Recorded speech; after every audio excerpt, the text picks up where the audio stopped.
Perkenalkan,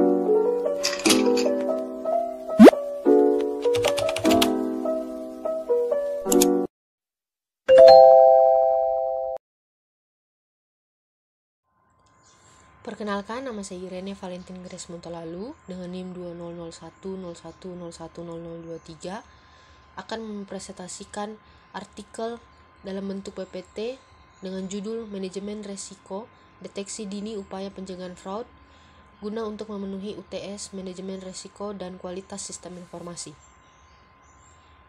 Abstrak. Biaya ekonomi dari kecurangan pelaporan keuangan terus menjadi masalah bagi organisasi dan masyarakat. Masalah yang disebut dalam penelitian ini adalah strategi manajemen risiko deteksi dini untuk mencegah kecurangan manajer, perusahaan, dan auditor masih terbatas. Strategi ini penting untuk secara proaktif mencegah penipuan dan memastikan integritas laporan keuangan di masa depan. Tujuan dari studi kualitatif multi kasus ini adalah untuk mengeksplorasi metode deteksi dini dan pencegahan kecurangan pelaporan keuangan menggunakan kerangka manajemen risiko konseptual. Singkatnya, terdapat kesenjangan dalam konsep manajemen risiko dalam praktik saat ini untuk mendeteksi dan mencegah kecurangan, serta dalam perspektif auditor dalam membangun model anti kecurangan yang proaktif. Selain itu, dengan temuan ini, praktis dapat mengembangkan proses manajemen risiko penipuan secara proaktif dan auditor dapat mengembangkan pedoman untuk deteksi dini dalam pencegahan penipuan. Pendahuluan. Penipuan yang juga dikenal sebagai fraud masih menjadi fenomena yang layak untuk didiskusikan dan dipelajari kasus-kasus yang masih banyak terjadi di masyarakat saat ini.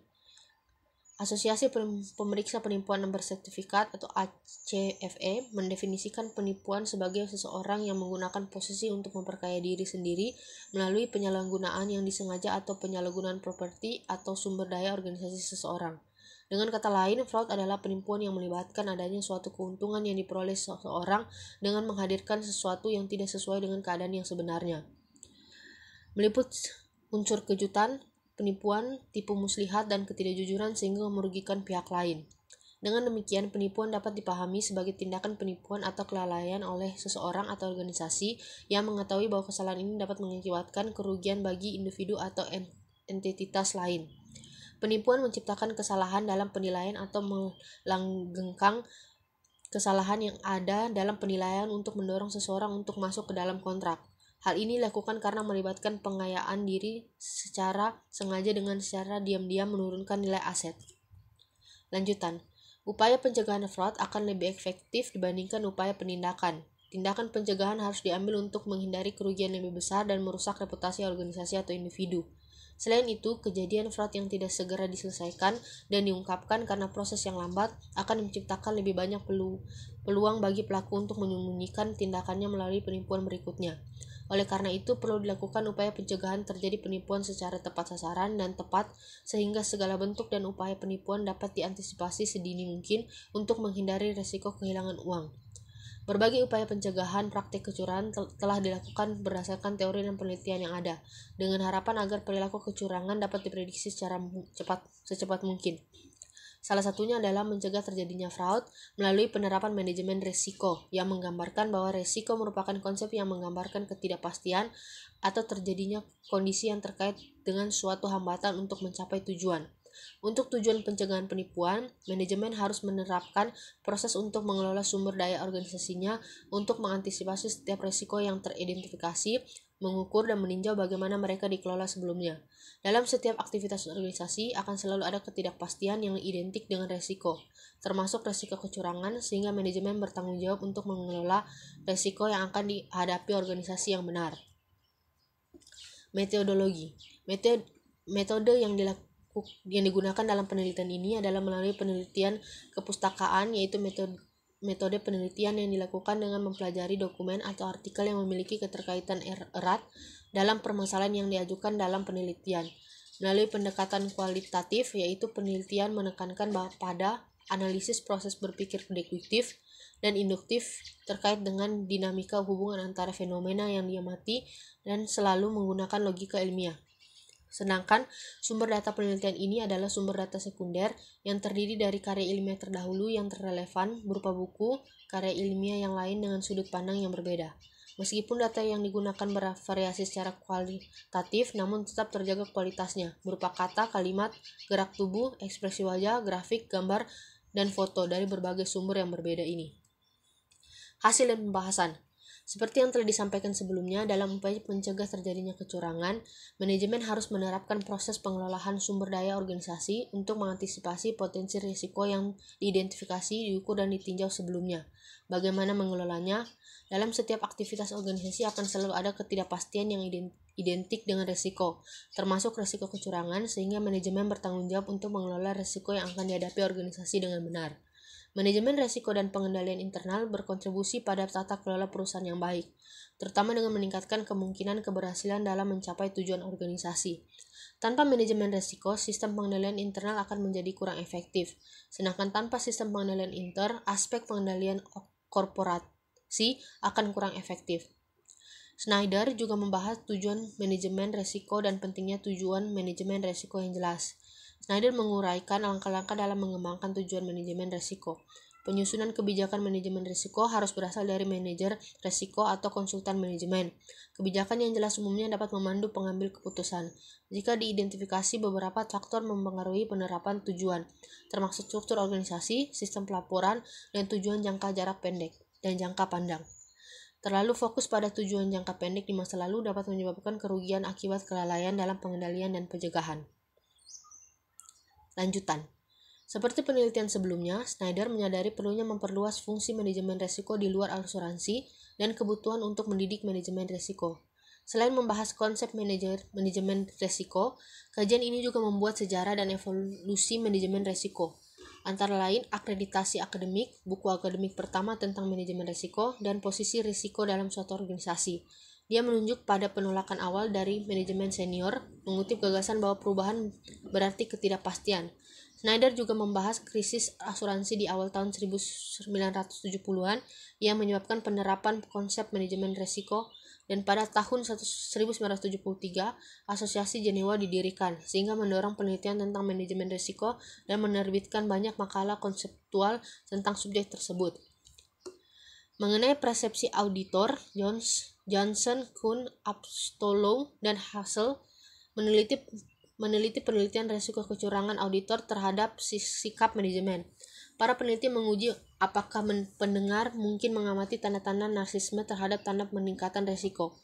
Hasil penelitian ini menunjukkan adanya hubungan antara narsisme dan perselingkuhan konseptual dengan perilaku yang diamati dalam episode perselingkuhan baru-baru ini. Para penelitian mengevaluasi kemungkinan editor untuk mengenali kecurangan, khususnya kebutuhan auditor dengan kompensasi dan pengalaman yang luar biasa. Studi ini juga menyimpulkan bahwa narsisme manajemen adalah perilaku yang dapat diamati dan merekomendasikan pedoman penilaian penipuan yang lebih baik. Lanjutan. Berbeda dengan penelitian sebelumnya, Nicola Kaitus berfokus pada peran audit internal dalam pendekatan kecurangan. Ukuran perusahaan audit mempengaruhi kualitas laporan audit. Para penelitian juga telah menemukan bahwa ketelitian dalam meningkatkan deteksi penipuan. Deteksi kecurangan juga dapat ditingkatkan dengan adanya auditor internal. Satu temuan menunjukkan bahwa brainstorming dapat digunakan sebagai cara bagi auditor internal untuk menanggapi penilaian risiko. Penilaian ini juga menyimpulkan bahwa audit internal merupakan elemen penting dalam tata kelola perusahaan. Selain itu, Simyas dan Satyanarayan meneliti persepsi metode deteksi dan pencegahan kecurangan menggunakan wawancara kualitatif dengan auditor forensik. Penelitian juga melihat peran teknologi dalam mendeteksi dan mencegah penipuan.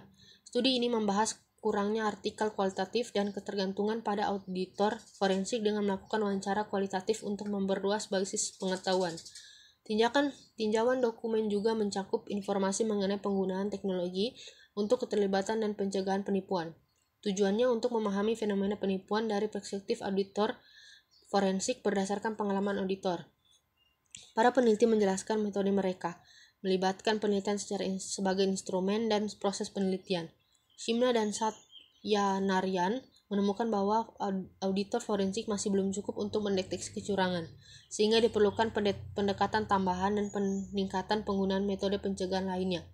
Para peneliti juga mengakui peran teknologi dalam penipuan. Temuan lainnya adalah masalah keamanan responden dan perlunya auditor dilatih dalam pembuatan profil kriminal, teknologi, dan perilaku di sektor keuangan. Kesimpulan, untuk mengeksplorasi dan memahami tren dan topik terkait dalam deteksi dini penipuan laporan keuangan, literatur yang relevan berfokus pada motif, niat, akuntabilitas, dan pencegahan penipuan. Sebagian besar literatur berfokus pada segitiga penipuan setelah beberapa kasus penipuan sebelumnya. Banyak literatur berfokus pada pengendalian internal dan tata kelola perusahaan dalam kaitannya dengan proses audit, termasuk kebutuhan untuk merencanakan tinjauan pengendalian internal dan pendeteksi risiko sebagai bagian dari proses audit. Beberapa peneliti telah mempelajari kemampuan pendeteksi kecurangan auditor dan telah menemukan bahwa auditor memerlukan pelatihan tambahan untuk memahami motif seseorang dalam melakukan kecurangan. Oleh karena itu, diperlukan lebih banyak penelitian tentang pencegahan penipuan proaktif, karena pencegahan proaktif membutuhkan kontrol yang memadai dan etika budaya yang baik di dalam perusahaan. Lanjutan, dapat dilihat bahwa metode pendeteksi kecurangan saat ini masih memiliki banyak kekurangan. Selain berfokus pada proses audit, penelitian juga dilakukan pada pengendalian internal dan tata kelola perusahaan. Fokus lainnya adalah pada aspek etika dan perilaku budaya perusahaan untuk mengembangkan model deteksi penipuan dan beberapa strategi pencegahan yang direkomendasikan. Sertakan sejauh mana tanggung jawab auditor untuk mendeteksi persepsi auditor tentang pencegahan kecurangan. Dan rekomendasi lainnya adalah kurangnya konsensus tentang peran auditor dalam deteksi dan pencegahan kecurangan serta terbatasnya penelitian kualitatif yang relevan.